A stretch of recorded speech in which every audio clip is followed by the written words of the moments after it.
10 animals that may not be extinct. Every year, more animals are added to the endangered species list, with quite a few eventually listed as extinct.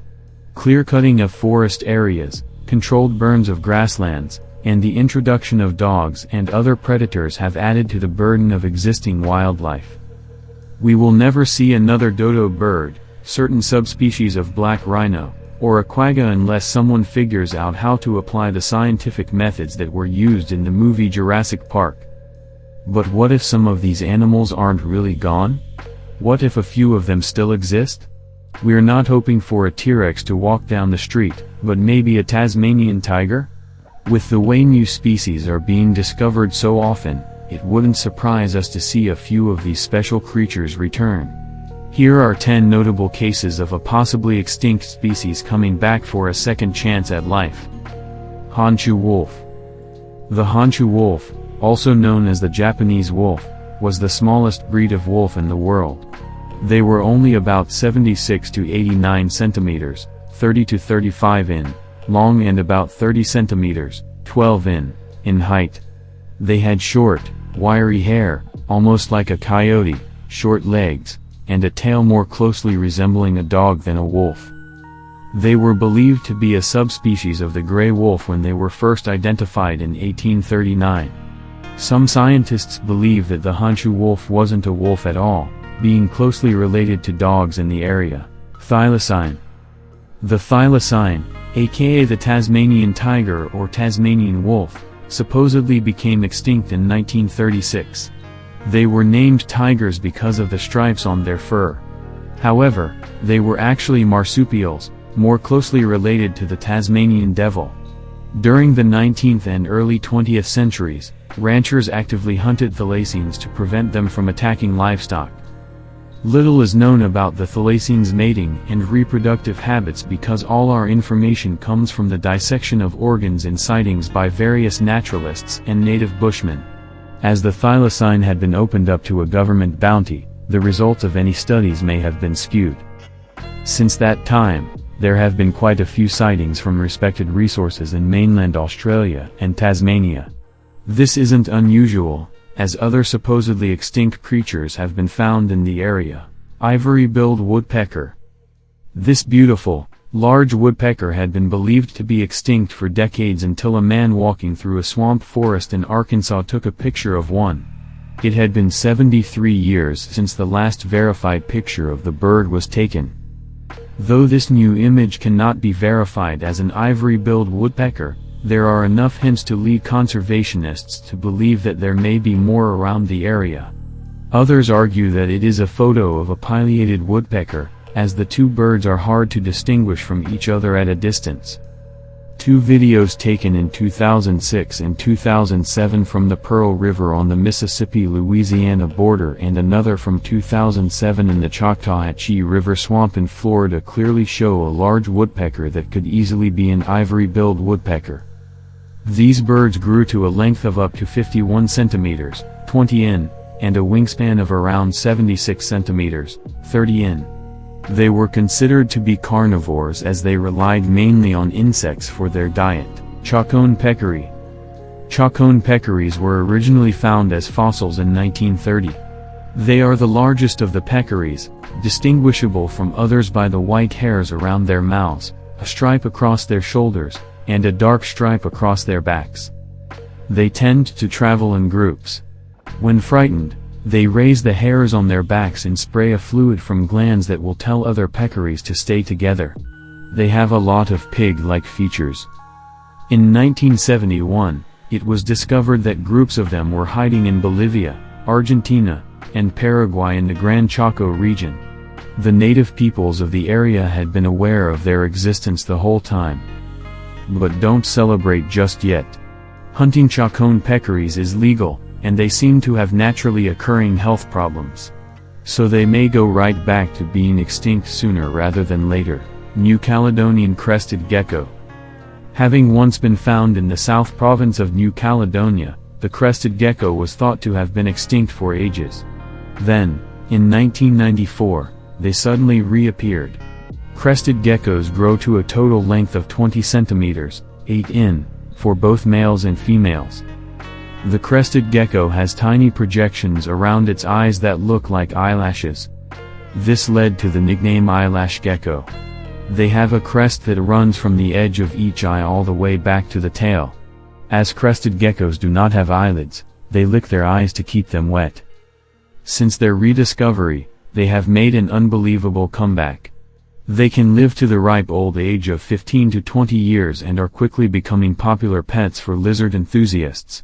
However, they can be expensive to purchase. Prices range from around $70 to well over $400. They are true omnivores and eat insects, fruit, and seeds as part of a balanced diet. The terror skink. What is it about the area around New Caledonia and seemingly extinct lizards? The terror skink is a fairly large lizard measuring up to 50 centimeters, 20 in length that was native to the Isle of Pines off the coast of New Caledonia. They mainly live on land and are probably nocturnal. They may also climb trees. Like most skinks, they are omnivores, eating a regular diet of other smaller lizards, insects, birds, and eggs from birds and lizards.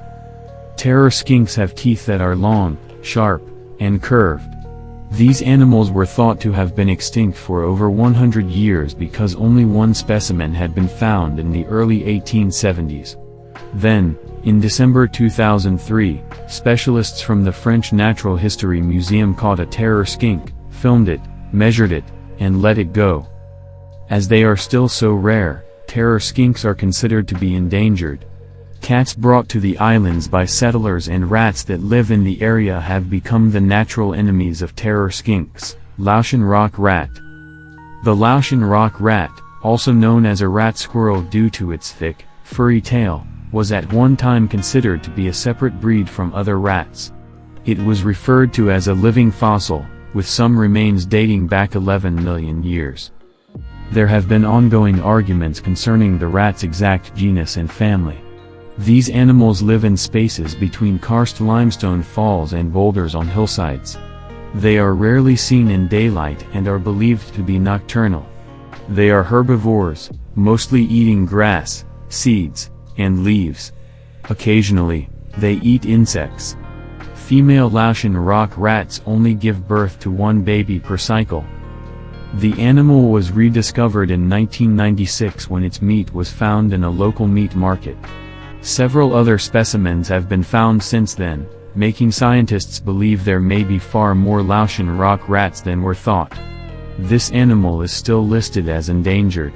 It can be found in the Khammouan area of Laos. Pygmy tarsier. If you ever want to hide from the world, you should take lessons from the pygmy tarsier. These tiny primates have large, round eyes, hairless ears, long fingers ending in sharp claws, and long, thin tails to help with balance and holding onto branches. They are native to Indonesian cloud forests at elevations over 1,800 meters, 5,900 feet. They are basically ground dwellers, living around pine saplings on the floors of the forests. They were added to the list of extinct creatures when no specimens could be found by 1930. 80 years later, an exploration team set out to verify that pygmy tarsiers were indeed extinct. Surprise! As they are so tiny, only 10 centimeters, 4 in, and are strictly nocturnal, they are pros at hiding. Though some people would love to have a pygmy tarsier as a pet, it is strictly forbidden in most countries. Only 4 have been found in radiocollated Takai. Like the pygmy tarsier, the Takai was rediscovered while trying to verify that it was extinct. The Takai was declared extinct in 1898 and then discovered to be alive 50 years later. These flightless birds are native to New Zealand. They have beautifully colored feathers of turquoise, peacock blue, and olive green, as well as strong beaks and legs with red markings. Although they don't fly, takas have wings. But they are only used for mating displays. The biggest danger to takai populations was the introduction of predators such as cats, dogs, ferrets, and stoats, a type of weasel. Stoats have become numerous in the main regions where takas live. Due to captive breeding programs, the Takai population has increased over the years. But there are not as many as we would like, so the Takai is still considered to be endangered. New Holland mouse. The New Holland mouse was first discovered in 1843. Although it was later believed to be extinct for over 100 years, the New Holland mouse was rediscovered in 1967 in a national park outside Sydney, Australia. These creatures can only be found in the Australian states of Queensland, Tasmania, New South Wales, and Victoria. New Holland mice from Tasmania have slightly heavier body weights. Strangely enough, New Holland mouse populations tend to rise a few years after wildfire outbreaks. Like all mice, these animals are omnivores. They mostly eat seeds and fungus. Female New Holland mice typically have one litter during the first year in which they are able to reproduce. In the second year, they can have up to 3 or 4 litters of 1 to 6 babies each. Due to habitat loss, wildfires, fungus, and more, the New Holland mouse population is expected to decline by about 10% over the next decade.